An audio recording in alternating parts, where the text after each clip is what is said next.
the gap, standing for Jesus. Standing in the gap for family and friends. Standing in the gap, one love for all, so we all can make it in. We've dedicated a certain part of our time here in the to keep you up on current events as it does. I mean, we're in the spiritual warfare in the world, so we have to know what's going on in the world and how it's affecting us and all that. And so we have what we call the Gap News, and the Gap News is us looking at some, some things in current events and finding out what exactly it is that is going on and how it affects us and all that. So. And Marvel has been working on that. She's been working hard on that to keep us up to date. And there's so much stuff going on in the world today that, when we first started doing this, you wonder, well, what should we present and all that? Well, we don't have to look far whenever that comes. And Marvel was on top of that. So I'm just going to turn this over to her so she can do Gap News. I'm back. Oh my Lord, have mercy. The news in this world are more than we can keep up with. It really, really is something else. But since October the 7th, there's really been a lot of stuff going on in the world. As you all know, Hamas attacked Egypt. President Biden went over there. He came back and gave a speech. And I watched that speech and I thought to myself, well, now, what does a global statesman look like? And so this Gap News is asking the question. You get two things to look at. What does a global statesman look like?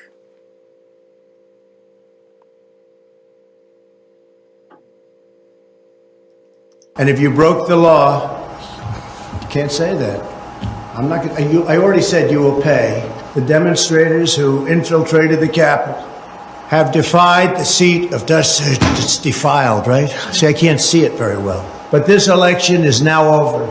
Congress has certified the results. I don't want to say the election's over. I just want to say Congress has certified the results without saying the election's over, okay?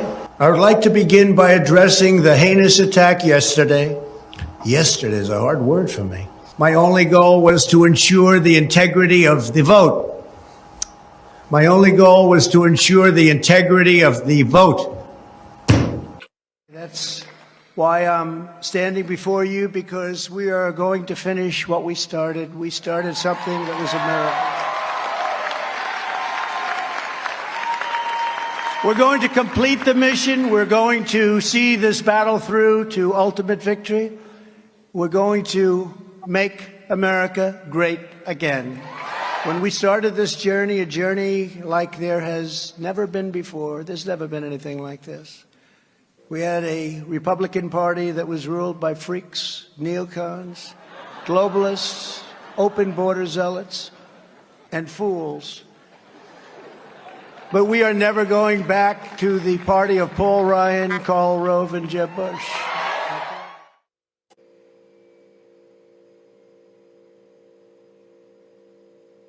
I stand here today, and I'm the only candidate who can make this promise. I will prevent, and very easily, World War III, very easily. In 2016, I declared, I am your voice. Today I add, I am your warrior. I am your justice. And for those who have been wronged and betrayed, I am your retribution. I am your retribution. Not going to let this happen. Not going to let it happen.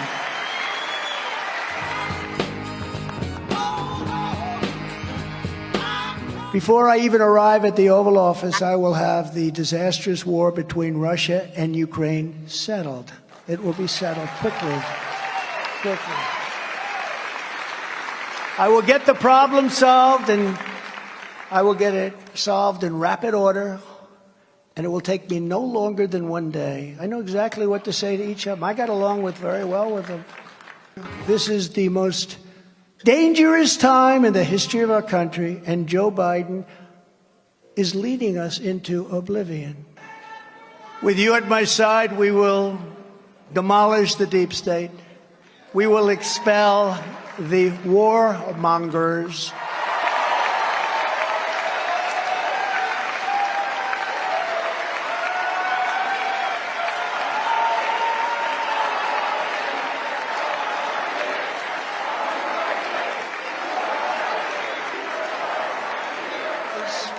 We will evict Joe Biden from the White House. And we will liberate America from these villains and scoundrels once and for all.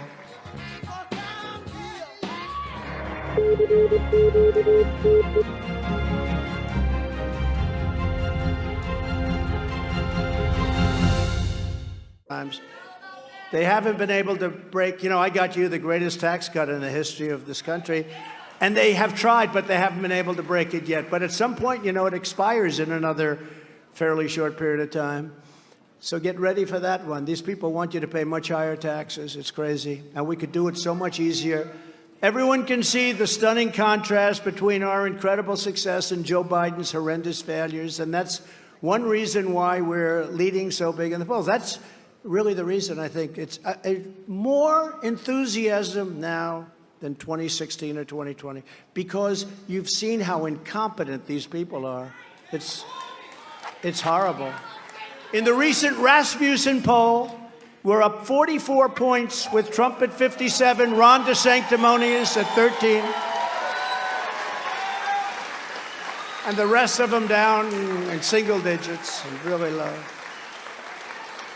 And in the morning consult that just came out, I wanted to see, because, every time you get indicted, I like to check the polls, because one more indictment that I think this election's over. One more. No, it's horrible. You get indicted for nothing. Can you imagine a guy? Let's indict my opponent. This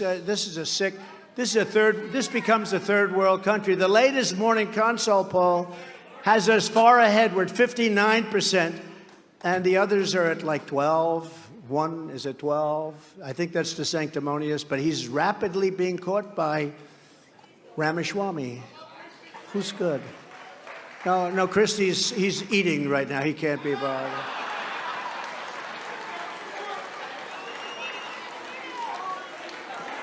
Sir, please do not call him a fat pig. That's very disrespectful. Don't call him. See, I'm trying to be nice. Don't call him a fat pig. You can't do it. You can't do that. So now, because you're not allowed to do that, and therefore we're not going to do it, okay? We want to be very civil, right? So the latest coefficient poll, which is a big deal, have us almost at 60-13, with our lead over DeSantis growing by 9 points just since a few weeks ago. And even the recent New York Times poll has us up by 37 points, and that was older, now, and Ron DeSanctimonious. The reason I don't like him is that I got him elected. When you get somebody, I don't want to go through the whole story because most of you know, but he came to me, he needed help, he was getting demolished in the primary. Stupidly, I said, all right, I'll do it, because I didn't know the guy I was running against. His name was Adam Putnam. I said, I'll do it, because, he was one of the 200 people that were on television. He was no better than anybody else. He was no Jim Jordan, that I can tell you. And he was on television and fighting a little bit on impeachment hoax number 1 and impeachment hoax number 2. So I said, you know what?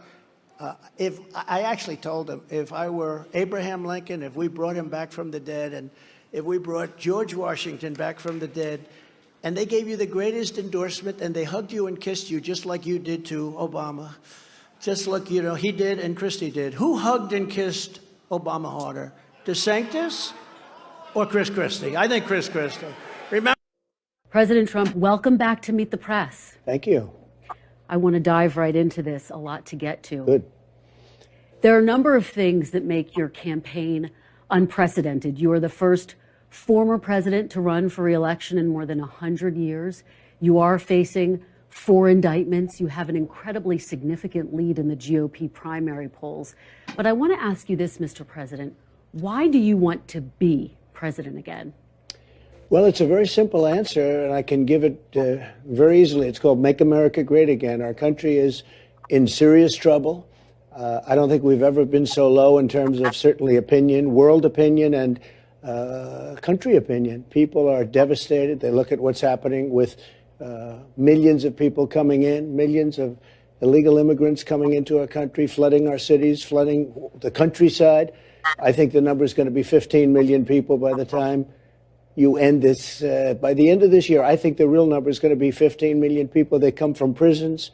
They come from mental institutions, insane asylums. They say, sir, please don't use that term, but it's true. They're terrorists at a level. It was very interesting. On NBC, I saw a poll, and I saw some statistics, and it said in 2019, there were no terrorists. They caught no terrorists. There was nothing that they saw. There was no anything. And now, this year, it's a record number like they've never seen before. So we did a great job at the border. We did a great job with the military. We did a great job with inflation. We had essentially no inflation. We had a great economy. And we didn't have an Afghanistan disaster. We were getting out, but we were going to get out with dignity and pride, not the way they got out. That was a surrender and an embarrassment and horrible. We gave $85 billion worth of equipment to the Taliban. We had death, so much death and so much horrible destruction.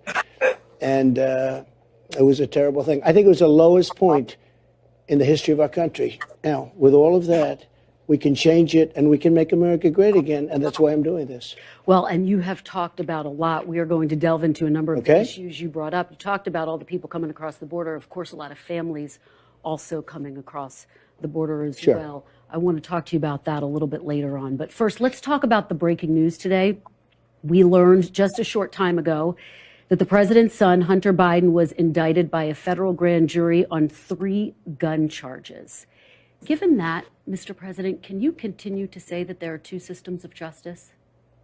Well, I think there's no question about it. He had a plea deal that was the deal of the century, the art of the deal. You could write a book on it, the art of the deal. And all of a sudden that was broken up by a judge who was able to, a brilliant judge actually, who was able to see through what was happening. And it's a sad situation. I mean, nobody should be happy about this. I'm not happy about it. Nobody is. It's a very sad thing. It's so bad for our country. But, you know, if you think about it, I've been under investigation from the day I came down the escalator, and a phony investigation, fake investigations, investigations that I beat every single time, still under investigations. But it's a very sad thing, and it's a slippery slope, and dangerous, very dangerous for our country. But you talked about the plea deal, but now Hunter Biden's been indicted. He's facing very serious charges. So doesn't that undercut your entire argument that there are 2 systems of justice in this country? It's one of 12 charges. There are 12 possible charges. And he's still under investigation. This is the only charge that doesn't affect his father. Well, he's still under investigation. Well, sure, maybe. I mean, let's see what happens. But this is the only charge that doesn't affect Joe Biden. Idea of what you mean by retribution. Are you looking to appoint an attorney general who will prosecute the people you tell them to prosecute? I'm looking to appoint an attorney general who's going to be tough on crime and fair. Very simple. And go after your political enemies? No, I would never do that. But Biden has done that. Look, Biden, these aren't indictments against me. These are Biden indictments. This isn't God coming down and very fairly said, oh, you spoke badly about an election. The election was rigged. There's no question about that. There's so much proof on it. Even if you go to the more modern day proof with the, they call it Twitter files, FBI and Twitter, or you take a look at the Amazon stuff or the Google stuff, or you take a look at 2000 Mules, you take a look at all of the ballot stuffing that's on tape, you take a look at the fact that the legislatures didn't approve a lot of the things that were done in the elections, and they had to approve. And we could go on forever. We could go on forever. But no, I want somebody that's going to be strong, respected, tough, and fair. Just to go back to a couple of the points you said, the ballot stuffing, that's something that's been debunked. It hasn't As been debunked. you know, it's on camera. But I do want to keep moving forward. Yeah, but and of course, it's on camera. Hundreds and even thousands and thousands of people. You take a look. through the vote. Take a look. It's on camera. But, Mr. President, they have you know, thousands of Republican pictures. officials But and I know, top but law Kristen, you can't enforcement say officials have they have told you that thousands that's of pictures of debunked. people. I know you have to say that for your network, but you shouldn't say it. Because that's the problem. But, Mr. The President, news that's the has truth, lost and you such told that. power. Let's stay on track, though, Mr. President. Let's But stay on no, track but you're with saying this question. it hasn't. We have thousands of essentially motion pictures of people stuffing the ballot boxes. But, Mr. President, tens of thousands. they're not stuffing the ballot boxes, and you've been told that by your top law enforcement officials. But let's stay on track because we have so much ground to cover. You have people that went policy ground and voted to cover, in one Mr. place, President. another place, another place, as many as I understand, 28 different places in one day with 7, 8, 9 ballots apiece. They can't do anymore because it would look too phony. These were professional people. They were stuffing the ballot boxes. It's there. I mean, it's there to you see. took your A lot of case people don't report, like looking 60 at it. different cases all across the country. You lost that, but let's stay on track. We because lost have because the so judges many- didn't want to hear them. Mr. President. Where the decisions we make today are going to determine the future for decades to come. That's what I'd like to talk with you about tonight. You know, early this morning I returned from Israel. They tell me I'm the first American president to travel there during the war. I met with the Prime Minister and members of his cabinet. And most movingly, I met with Israelis who had personally lived through horrific horror of the attack by Hamas on the 7th of October. More than 1,300 people slaughtered in Israel, including at least 32 American citizens. Scores of innocents, from infants to the elderly grandparents. Israelis, Americans taken hostage. As I told the families of Americans being held captive by Hamas, we're pursuing every avenue to bring their loved ones home. As president, there is no higher priority for me than the safety of Americans held hostage. The terrorist group Hamas unleashed pure, unadulterated evil in the world. But sadly, the Jewish people know perhaps better than anyone that there is no limit to the depravity of people when they want to inflict pain on others. In Israel, I saw people who are strong, determined, resilient, and also angry, in shock and in deep, deep pain. I also spoke with President Abbas, the Palestinian Authority, and reiterated that the United States remains committed to the Palestinian people's right to dignity and to self-determination. The actions of Hamas terrorists don't take that right away. Like so many other, I'm heartbroken by the tragic loss of Palestinian life, including the explosion at the hospital in Gaza, which was not done by the Israelis. We mourn every innocent life lost.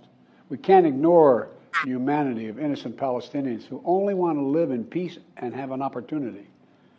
You know, the assault on Israel echoes nearly 20 months of war, tragedy, and brutality inflicted on the people of Ukraine, people that were very badly hurt since Putin launched his all-out invasion.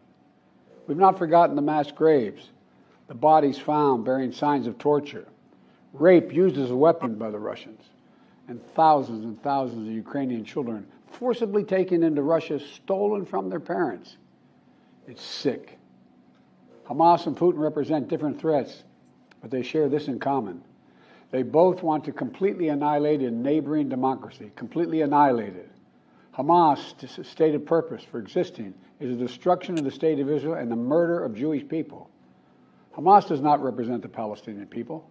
Hamas uses Palestinian civilians as human shields, and innocent Palestinian families are suffering greatly because of them. Meanwhile, Putin denies Ukraine has or ever had real statehood. He claims the Soviet Union created Ukraine. And just 2 weeks ago, he told the world that if the United States and our allies withdraw, and if the United States withdraw, our allies will as well, military support for Ukraine would have, quote, a week left to live, but we're not withdrawing. I know these conflicts can seem far away, and it's natural to ask, why does this matter to America? So let me share with you why making sure Israel and Ukraine succeed is vital for America's national security. You know, history has taught us that when terrorists don't pay a price for their terror, when dictators don't pay a price for their aggression, they cause more chaos and death and more destruction. They keep going, and the cost and the threats to America and the world keep rising. So if we don't stop Putin's appetite for power and control in Ukraine, he won't limit himself just to Ukraine. Putin's already threatened to remind, quote, remind Poland that their Western land was a gift from Russia. One of his top advisors, a former president of Russia, has called Estonia, Latvia, and Lithuania Russia's Baltic provinces. These are all NATO allies. For 75 years, NATO has kept peace in Europe and has been the cornerstone of American security. And if Putin attacks a NATO ally, we will defend every inch of NATO which the treaty requires and calls for. We'll have something that we do not seek. Make it clear, we do not seek. We do not seek to have American troops fighting in Russia or fighting against Russia. Beyond Europe, we know that our allies, and maybe most importantly our adversaries and competitors, are watching. They're watching our response in Ukraine as well. And if we walk away and let Putin erase Ukraine's independence, would-be aggressors around the world would be emboldened to try the same. The risk of conflict and chaos could spread in other parts of the world, in the Indo-Pacific, in the Middle East, especially in the Middle East. Iran is supporting Russia in Ukraine, and is supporting Hamas and other terrorist groups in the region, and will continue to hold them accountable, I might add.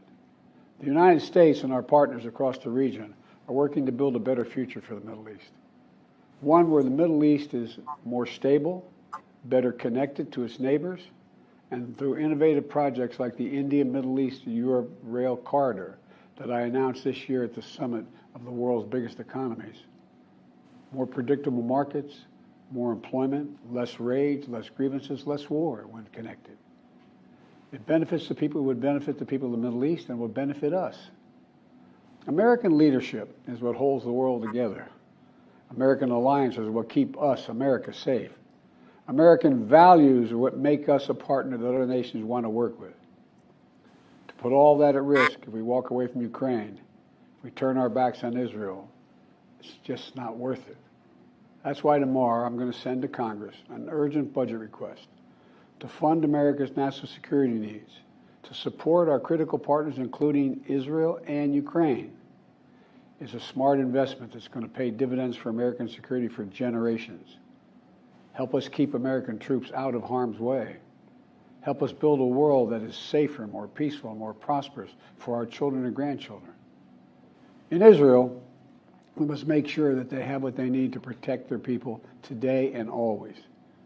The security package I'm sending to Congress and asking Congress to do is an unprecedented commitment to Israel's security that will sharpen Israel's qualitative military edge, which we've committed to, the qualitative military edge.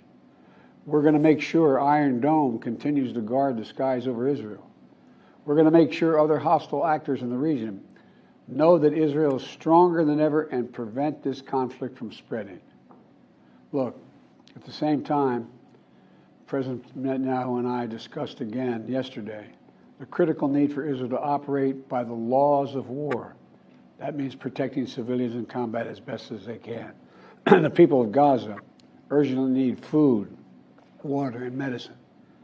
Yesterday, in discussions with the leaders of Israel and Egypt, I secured an agreement for the first shipment of humanitarian assistance from the United Nations to Palestinian civilians in Gaza. If Hamas does not divert or steal these shipments, we're going to provide an opening for sustained delivery of life-saving humanitarian assistance for the Palestinians. As I said in Israel, as hard as it is, we cannot give up on peace. We cannot give up on a two-state solution.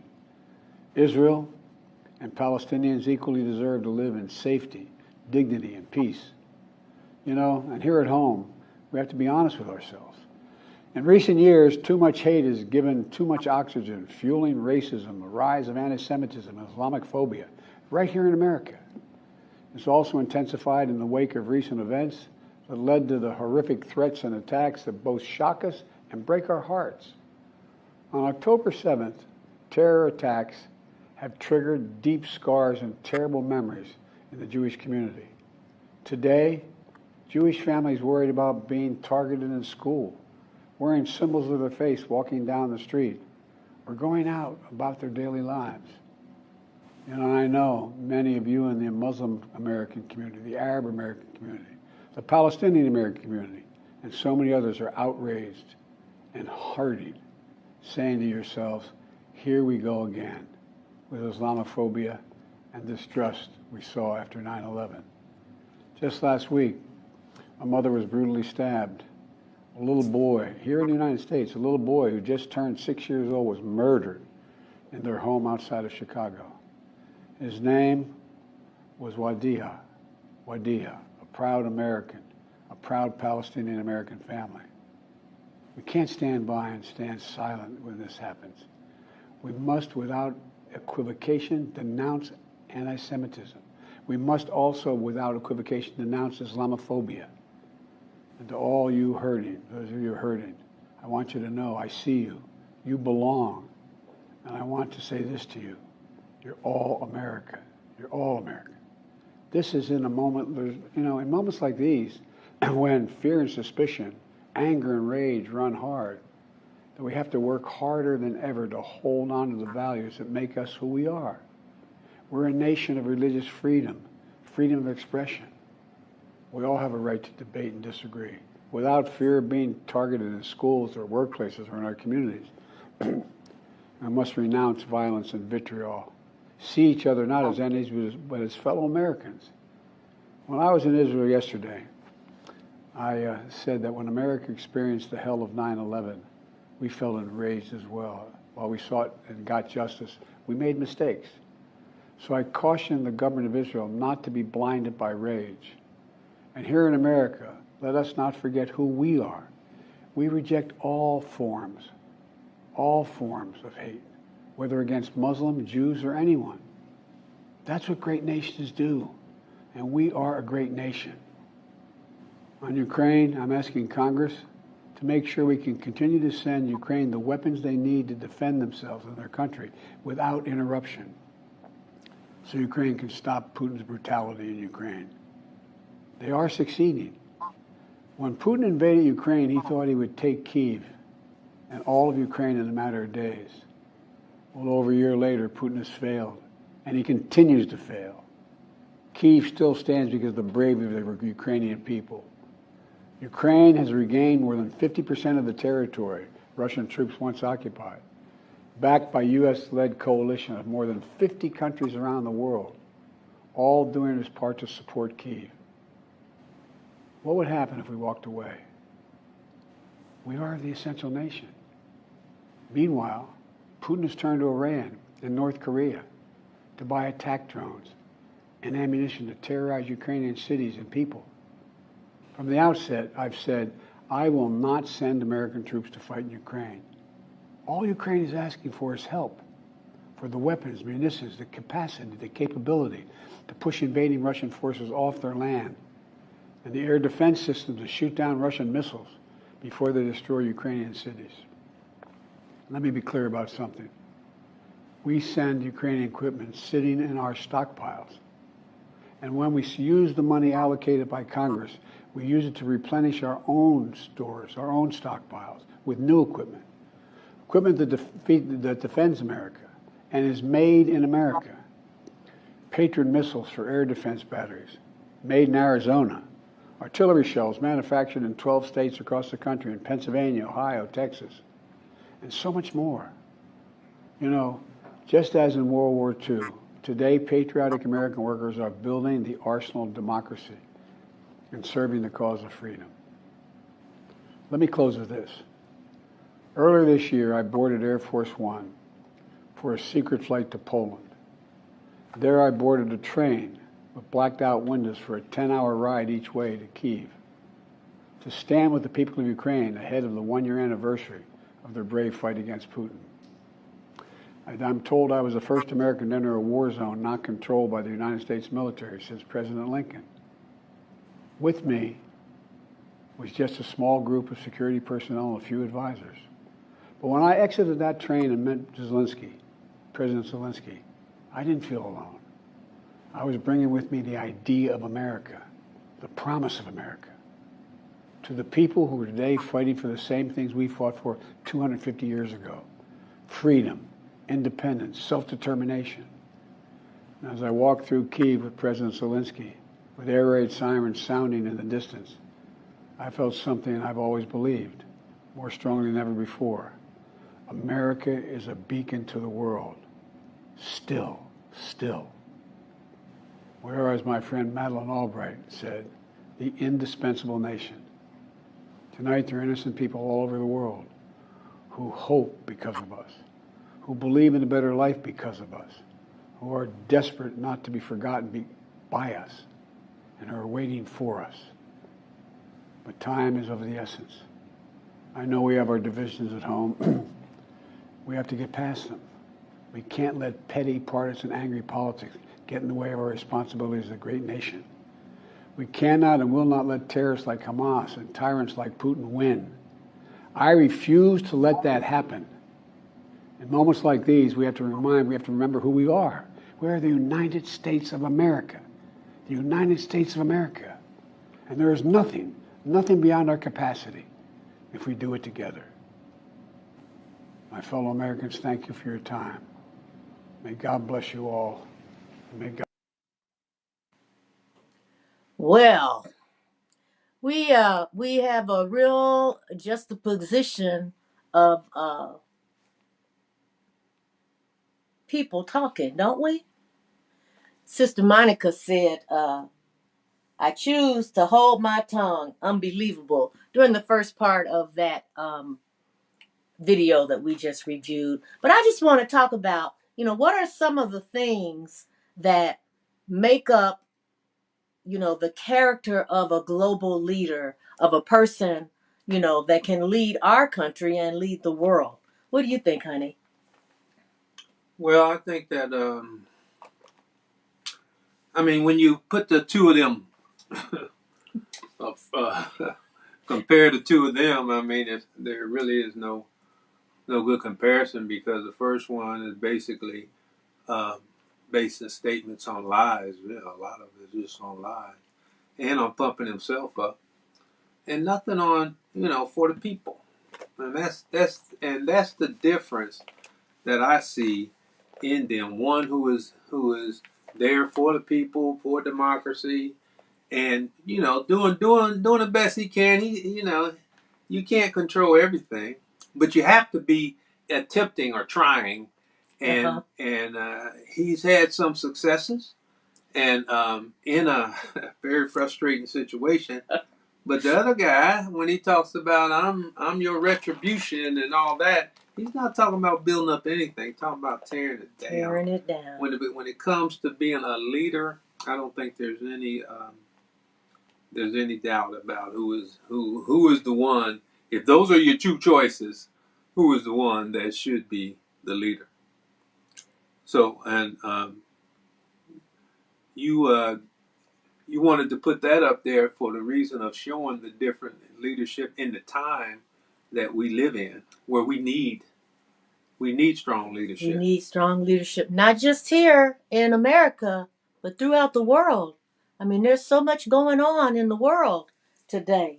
And, being able to have a leader that is positive, that's looking for lifting up people, not putting down people, not calling people names and calling them fat. And, it's just the juxtaposition of those two characters was so stark to me that I just had to put them both together. Let you look at both of them right next to each other. I'm getting some things from the class participants, and I put some of them up on the screen. But we're right. We have to really be looking at that. Who do we want to be as the United States of America, and who do we want, to represent us and lead us on the world stage? One other thing just to add is that I know that's focused on the federal government and all that kind of thing, but you have to understand it starts locally as to who you elect to certain positions and put in power and all that, and then it kind of generates itself up. So it's not just looking at the national stage; it's also a reflection on the local stage. That's right. And so here's our plug. We're not telling you who to vote for, but get out and vote. Get out and vote. In Hamilton County, early voting. Well, in Ohio, early voting is already available. So you can go to the Board of Elections and vote early, or make it to the polling place on voting on election day. Anything else, honey? No, let's get in the study. I mean, that was a great Gap News.